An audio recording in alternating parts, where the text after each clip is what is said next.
Good morning, everybody from Fern Forest. Boy, it sure is raining out there. I hope you guys can hear me okay over the rain. We'll see how this turns out. If it doesn't turn out, it will hit the garbage file, but we'll see how it goes. One of the reasons I set up this whole jerry rigging Hawaii thing was, first of all, my friends wanted to see what all I was doing, but more important to me than that was it's very expensive in Hawaii. There's a lot of headaches that you run into that you don't even expect. So Pam and I decided to do this. It was kind of a collaboration of ideas between her and me. I thought about it and she improvised on it, and we decided, listen, why don't we share some of the headaches that we run into and some of the ways to get around them so other people don't have that problem. So that's what I've done with my videos thus far. And then the other half that I want to do is jerry rig in Hawaii. That's what I do. I jerry rig things. Basically, jerry rigging is kind of a life hack on certain items that you're working on that day, I guess is a funny way to say it. But anyhow, that's what I'm good at. I've been a contractor, an air conditioning heating contractor for years, so my background in mechanical, electrical is extensive. That being said, I'm going to use that background to help give you guys ways that you can actually save some money when you're setting up greenhouses and other things that we're in the process of doing here. So anyhow, let me show you a little quick look around. I'm in my little greenhouse. It's kind of scrappy, but it's what I got when I moved here. And eventually we're going to replace the plastic. It's looking pretty, like I said, scrappy. But, you know, we're going to make it work for now. But here's what I'm putting together this video today is, as you can see over here in the corner, I've set up one 5-foot by 5-foot square hydro table, another 5-foot by 5-foot square hydro table, and then another one over here. This is a 3-foot by 3-foot hydro table. It's got all my crap piled on it right now. And then if you take and you look back over here, we have our deep water immersion table, for all of our lettuce that we're growing. Now, all this is going to be running off of this solar panel that is back there. So, that being said, everything's ran on 12-volt DC, and that's why my stereo here is a car stereo. I have a little 12-volt battery back here. This is a Deep Cycle Marine. It's an AC Delco Voyager 2, but it's basically just a Deep Cycle Marine battery. And deep cycle just means that it's set up to be able to run deep into its storehouse of power without affecting the life of the battery. And then here's my little solar regulator that makes sure that only 12 volts and 12 volts only gets fed to all of my equipment. And because solar panels do charge different voltages throughout the day, so you have to have something to regulate that. So that being said, I'm going to have an air pump, which is right over here. That's running 24/7. Tubes go right up here, and that's for my lettuce table. Now over here for every one of my hydro tables, the 5-foot by 5-foot, both of those, and the 3-foot by 3-foot. And then also I'm going to have, you can't really see it very well, but that little funny looking thing there in the corner, it's kind of octangular with the little black circles in it. That's a rainforest germination system. And I'll be hooking that up later and doing some videos on it. It's a great propagation tool. But anyhow, that's for future video. And the reason I wanted to bring attention to that in this video is that's going to need power also. So everything's running off of 12 volts. And I thought to myself when I was getting ready to hook everything up, boy, I don't have any fuse protection at all.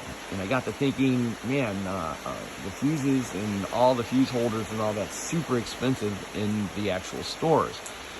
So one of the things that happens here in Hawaii that I thought is interesting, when people have junk cars, it's super expensive. I think it's like $500 to get rid of a junk car. Nobody's going to come here and tow it away for you like they do on the mainland. The main reason is there's no scrapping facilities here that can actually recycle the metals. It all has to be put on barges and hauled back to the United States, which is very expensive. And nobody wants to pay you for your cars. So what people do is they take their cars when they're sick and tired of them and they're broke down, and they just put them on the side of the road. Well, what's different here in Hawaii that's different on the mainland is instead of them coming, the county coming and finding out that this car has been abandoned, and back on the mainland, they would call the sheriff would come out, he'd call a tow truck company, they would come out and they'd tow the car to an impound lot. That car would stay impounded for a certain amount of time. If the owner did not come in, then the impound lot could actually take possession of the car. and then they scrap it out or part it out, whatever they want to do. But here, that doesn't happen. Here, the county comes along, puts a pink tag on the windshield of a scrap car on the side of the road. Once that happens, anybody that has any way of doing anything with this vehicle can haul that vehicle away, whether if you're a tow company or just a guy with a pickup truck with a tow hitch on the back. It doesn't matter. So I got to thinking, hey, listen, that's a great source for fuse boxes sitting on the side of the road. So I went out the other day, and sure enough, on the side of the road, I found this little guy right here. And this is out of a Nissan. Excuse me. This is the main fuse board that's underneath the hood. Matter of fact, I've pulled out all of these are all basically circuit relays right here. I've pulled all those out and got those out of the way so we can look at what we're doing a little better here. But this is the fuse board. This is basically for the whole car. And what I'm going to do is I'm going to utilize this to be fuses for each one of my systems. And if you look at this board, I pulled out all the fuses except for one. I've left this one in here. It's a 10 amp fuse. And they all just pop in. There's a spot right there. There's a spot right there. There's all kinds of spots for fuses right here, which is a good thing. That means that once I figure out these wires right here, and I got quite a few of them right here, and then if that's not enough wires, if you follow these around, there's plenty of wires there. I got plenty of wires there, a few wires there, and a couple wires in there.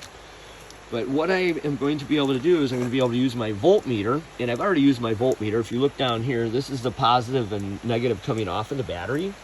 That would be your negative, and this is your positive. I can tell that because there's a 120 amp fuse right there. They can be screwed in and out, so you know this is positive. So I took my voltmeter and I tested from here. These are all big major fuses, 30 amp fuses that were plugged into here. And I found out that this little prong on the right side is going to be the power side. Okay, because my voltmeter shows continuity from this screw to these lugs right here. I also found on this little fuse right here, when you pull it out, the lug to the right side is actually the power lug. So with that information, I'm going to be able to take my voltmeter and go to the other side. You can see this is the power right there going into the fuse. The fuse is right here. That would be going in there. And then it goes through the fuse and it comes out of the fuse and it goes out this little outlet right there. What I have to do is take my voltmeter, put a probe in here, and I have to go to each one of these wires here. And once I find the wire that has continuity to that, that will be the circuit that I can put whatever amperage fuse I want. I think this one right here is a 10. And they have 5s and 15s or whatever. I just have to check the amp flow of the circuitry that I'm putting together for that particular circuit. So that's what I'm going to be doing today. I'm going to be going, I got to strip the ends off of all these wires here. And then once I find the wires that go to each one of these fuse sockets, I can mark them. And once that's done, I'll be able to attach this to a board, and I'll have the circuits all set up, and I'll be able to hook each one of my individual tables here into its own fuse circuit. And I'll be able to do that with my propagation rainforest device over there. I'll be able to do that with this.